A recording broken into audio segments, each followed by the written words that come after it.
Greetings, viewers. JLB here. After a very, very long absence due to a spring cold, I'm proud to say this is my first video since post-recovery, and we're going to be doing something a little bit special today.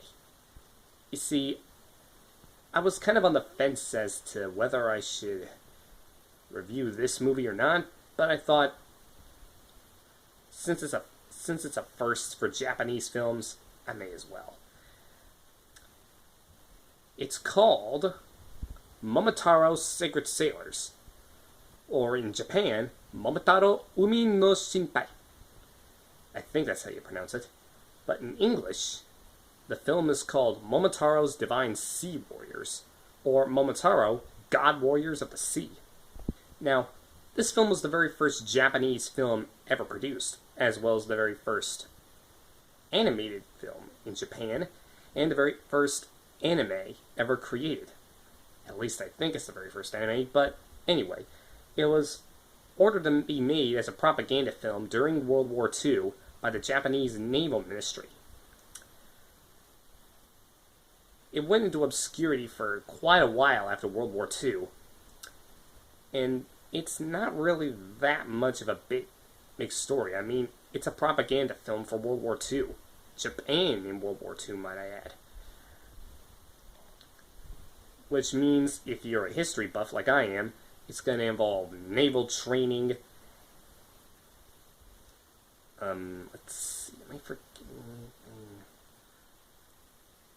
Soldiers fighting one another, and many other things that have to deal with propaganda war films. Ordinary propaganda films from back in the 40s was that this involves talking animals.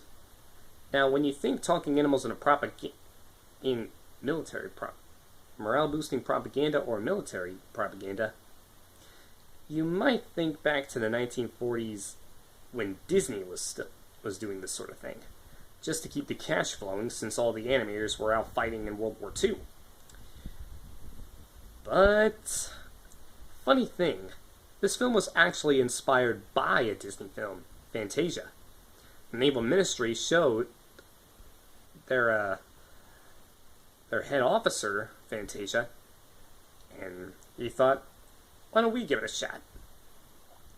So we created a story around a bear cub, a monkey, a pheasant, and a puppy who go off and fight World War II for their country. And oddly enough, I never really heard of this film, let alone ever seen it, so I can't really give any background details on how good it is or whether it's worth seeing or not.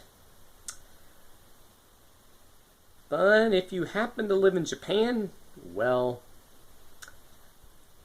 definitely take this film into regard because it's most definitely earned its place in the history of Japan. And as for we American audiences, well,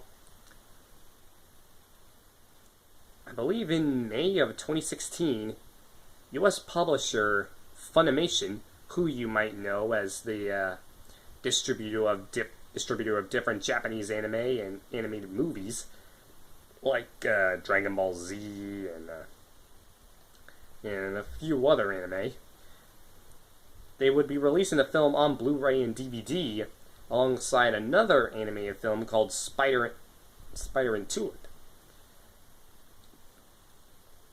which was a Japanese short film. It was supposed to be released on a single disc, but as of now, I unfortunately haven't seen a copy available on store shelves. But regardless, if you happen to have a contact who might be able to get you a copy of Spider and Tulip or Momotaro's Divine Sea Warriors, it's definitely worth a watch if you're into World War II history.